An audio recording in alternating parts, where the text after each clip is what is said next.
gals, I'm back. This time to help give you some insights into this week's assignments.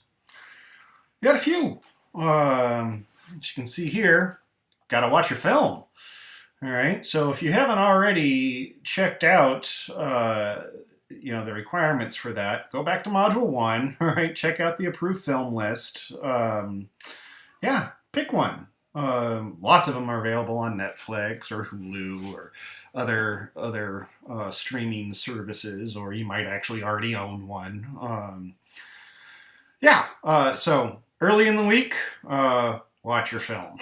Okay, and I might note if you've already looked over the core anthropological concepts, you need to pick three from the rubric. When you watch it, you might keep an eye out for those, right? Have a notebook in hand and a pencil. Be like, oh yeah, marriage is one of my concepts that I'm going to be exploring, and oh, there's a great example about it, or this speaks to marriage values, whatever. It's good to get your ideas flowing, okay?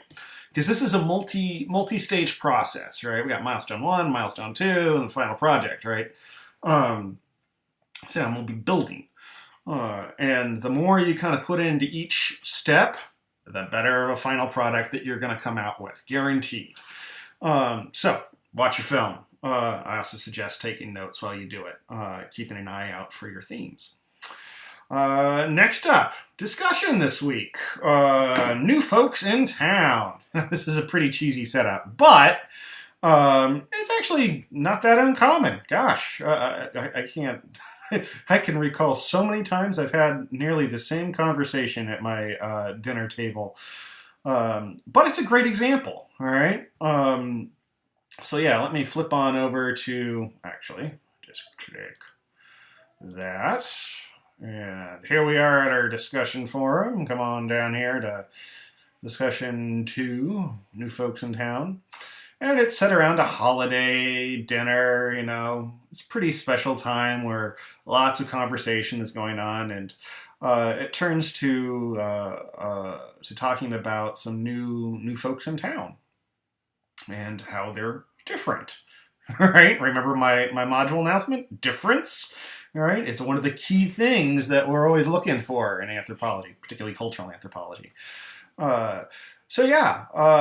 In your post, right, you're going to want to explain culture and subculture as you see them represented in the two families. You're going to identify at least 3 anthropological core concepts, and you can actually click that right there, and it'll take you to them. The miracles of technology, gotta love it. Get rid of that. Back here. You explain how these concepts are represented in the scenario. And you need to describe any cultural norms and values you see represented in the scenario. Okay? So let me take you on in here, and always, after you read the prompt, right, always go in, and the first thing you should do after that is click my Some Initial Thoughts post, all right? Because I try to give you some extra insights. All right, and here it is. Ooh. I outline kind of step by step how you want to approach and execute this. All right, so define culture and subculture. List 3 anthropological core concepts that you see in the family situation. Explain how the concepts are represented in the family situation. Hint, hint, wink, wink, nudge, nudge. You might consider using the 3 that you're going to be using for your final project. It's good practice. Define cultural norms, values, right? Discuss some examples of them, right? Don't just leave it as a definition. Give illustrative examples, right? That it is always a good strategy because it helps show how you've internalized the concept and shows your mastery of it, all right? Here, comparing the family situation to another situation, such as your own family or cultural values, can help you analyze the prompt, right?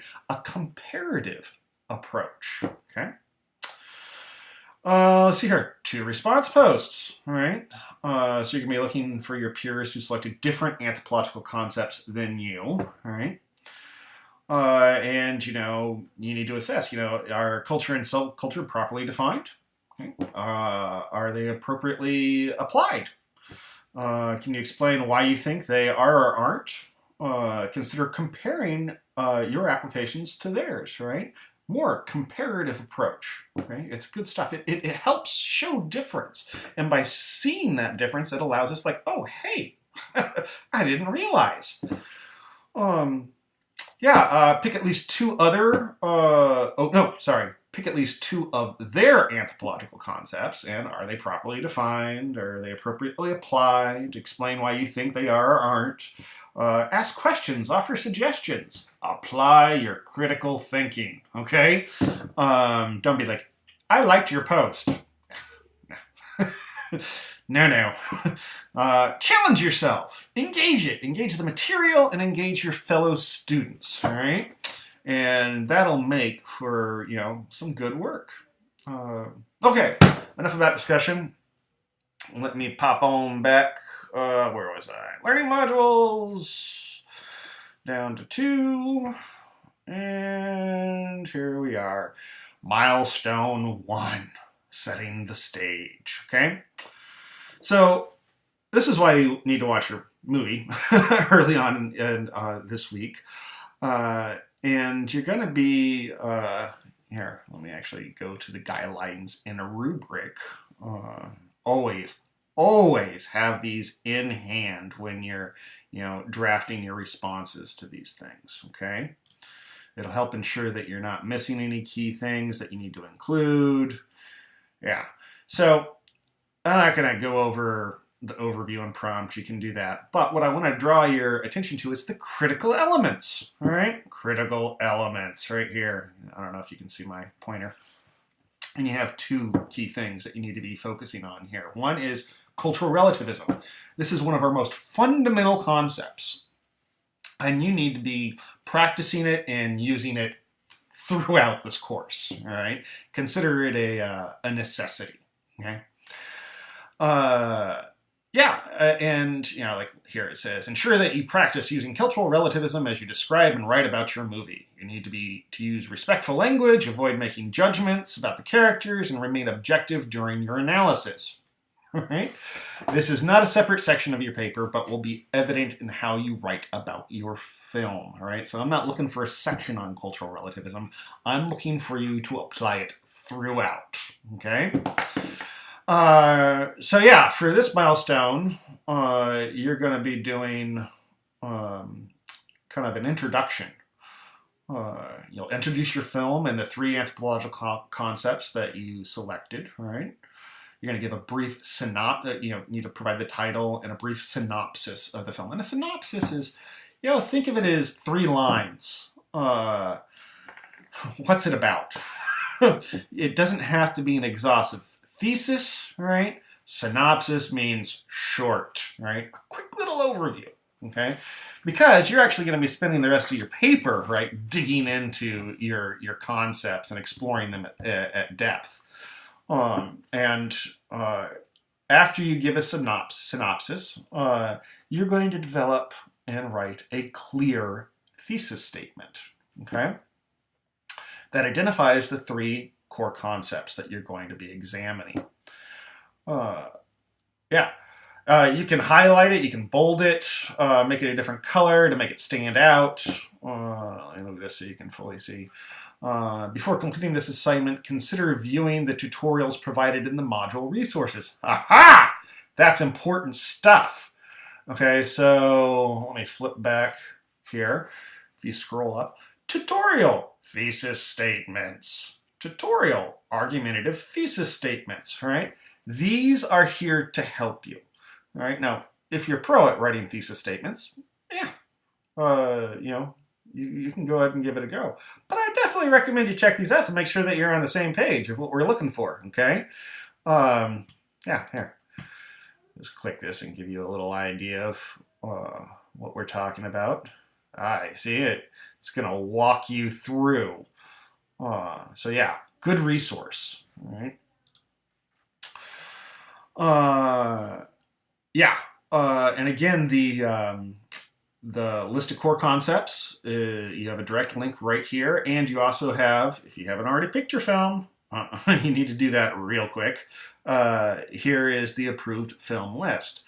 Now, if you're absolutely, gung-ho about using a film that is not on the list, um, a few folks have emailed me already, and if you're able to give me a decent argument about why, I will let you, all right? And but I got to tell you, by the end of Monday night this week, I'm not going to be considering other films anymore because we just won't have time for it. You need to be watching your film this week, all right, early on. Okay. Let me make sure. Actually, let me flip back to the rubric here. Ah, yes. Um, Another key element here, you need to explain how the three anthropological concepts are represented in your film. All right, and a way to do that is to define the concept, all right, and then provide an illustrative example of it in your film. Again, it doesn't have to be a giant thesis, okay, but I don't know, I'd shoot for what, a paragraph for each concept. This is the concept, here's how I see it in my film. All right, and give the example. And always follow that up with showing how the example meets the definition. Okay? Let's see here, and you can scroll on down here, the critical elements listed out in the chart form. Okay, I want you all to be hitting proficient, so be sure to look these key aspects over. Make sure they are reflected in your submission. All right. Articulation of response. This is kind of the overall. Is it proofed? Are there glaring typos? Are you appropriately using correct citation, in text, and full reference? All that good stuff. You took your APA quiz, so you guys should be golden on that. And if you have any issues, download that APA appendix that I have posted on our announcements page. All right, it is an invaluable resource. You can keep it as a reference guide, and you can use it forever. It's yours. Have it. Take it. Okay. I think that's where I'm going to leave this. And of course, as always, if you have any questions, no matter what, don't you hesitate, okay? I'm here to help. And I hope it's clear that I really mean that, y'alls. Side note for me, I had some pretty awesome professors and mentors and advisors through my academic career, and they really kind of provided a model for me to emulate. And key to that was always being available.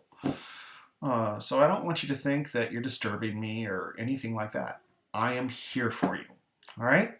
So have a great one. Looking forward to your work. And have fun. Take care, y'alls.